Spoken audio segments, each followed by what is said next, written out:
You're standing in front of a wardrobe full of clothes, and nothing feels right. Not because there is nothing there, there's plenty there, but something is off. Something doesn't fit, not in a physical sense, but in a deeper sense. Like you are choosing between costumes rather than choosing what is actually yours. If that is a feeling you recognize, then this video is for you, because I want to offer you a different frame for that feeling. It is not that your style is wrong. It is not that you need to go shopping. And it is definitely not that you have no taste. It is something that is shifted in you, in your life, in where you are, in where you're heading. And your wardrobe hasn't caught up with that shift yet.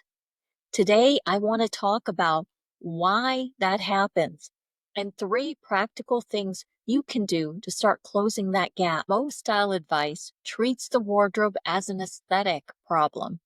Wrong colors, wrong silhouette, wrong proportions. And so the solution is always external. Buy this, wear that, follow these rules.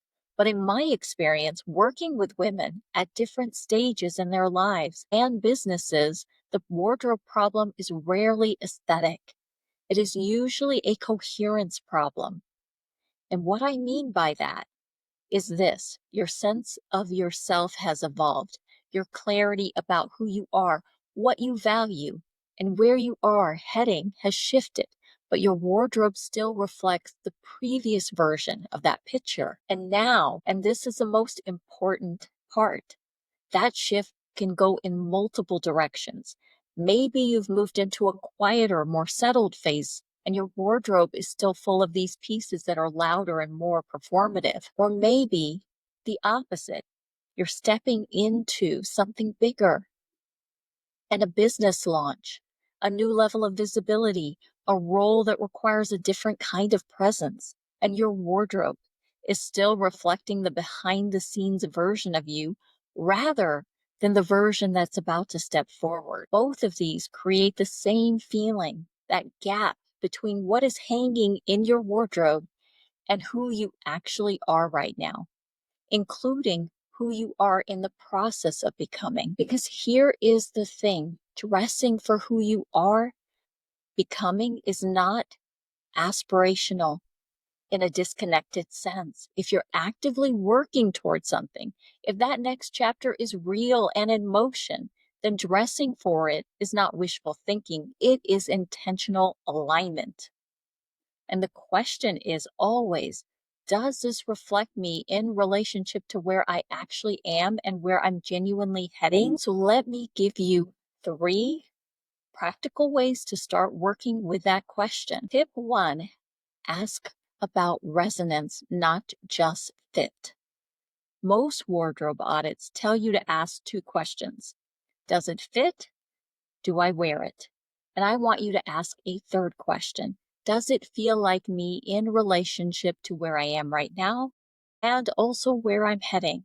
Not the version of you from 3 years ago, not a version of you that no longer met, the you that is operating right now, building what you are, living the life you actually are in. That question will give you a much clearer answer than fit or frequency alone. Some pieces you rarely wear, but they are absolutely right for where you're heading. Keep those. Some pieces you wear out of habit, but they actually don't reflect you at all anymore. And those are the ones worth examining. Tip 2, get clear on your color and your silhouette language. Yours, not the trends. I want to be very clear here.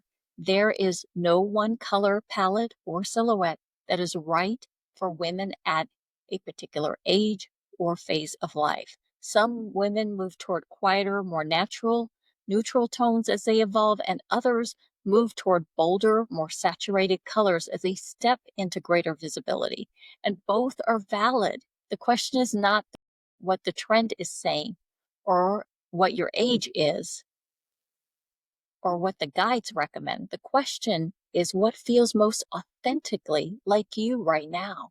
Spend a few minutes looking at what you actually reach for when you get dressed without thinking, not what you think you should wear, but what you choose. And that is information. That is your color and your silhouette language telling you something. And if you notice a gap between what you reach for and what you actually own, that gap is worth closing. Tip 3, dress for the life you are actually in, including the one you are building toward. This is one of the most nuanced style principles I work with because it requires real honesty. Some women have clothes for a role or a context that genuinely no longer applies, a corporate wardrobe for a job they left years ago, event clothes for a social life that has changed, and those pieces may have served a real purpose, and that is simply over now. But other women are in a building phase, working behind the scenes, developing something, moving toward a launch or a new level of visibility. And those clothes, the ones that feel like the next chapter, are not delusional aspiration. They're intentional alignment with where you're genuinely heading. The distinction is this: is the gap between where you are and what you're dressing for real and in motion? Or is it a gap that you've been holding for years without genuine movement toward it? And this takes real honesty. So if it is real and in motion, keep the pieces that belong to that chapter and let them remind you where you're heading every time you open your wardrobe. If it is a gap you keep promising to close, but nothing is actually moving, that is worth sitting with honestly, not as self-criticism, but as information. I want to say something about why this matters. Beyond just getting dressed, your wardrobe is one of the most visible places where coherence gap shows up. The distance between who you are, including who you are becoming, and how fully your outer expression reflects that. When you dress from that honest place, when what you put on reflects both where you are and where you're genuinely heading, something shifts in how you carry yourself. You move differently. You hold yourself differently. You walk into rooms differently. And this is not about looking a certain way. It is about the steadying, grounding effect of coherence, of having your outer expression aligned with what is actually true for you. And whether that truth is quieter or more settled chapter, or a bolder, more visible one, your wardrobe can hold that. But it has to be your truth, not a trend and not a rule, only yours. This week's reflection question: when you stand in front of your wardrobe, does what is there reflect who you are right now and where you're genuinely heading? Or is there a gap? You don't need to overhaul everything overnight. Start with one piece, hold it, and ask that question honestly.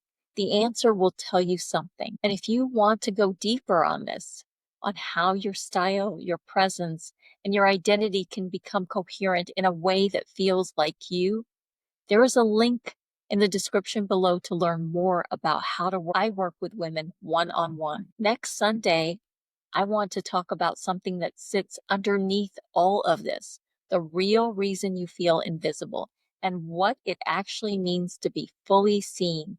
I will see you next week.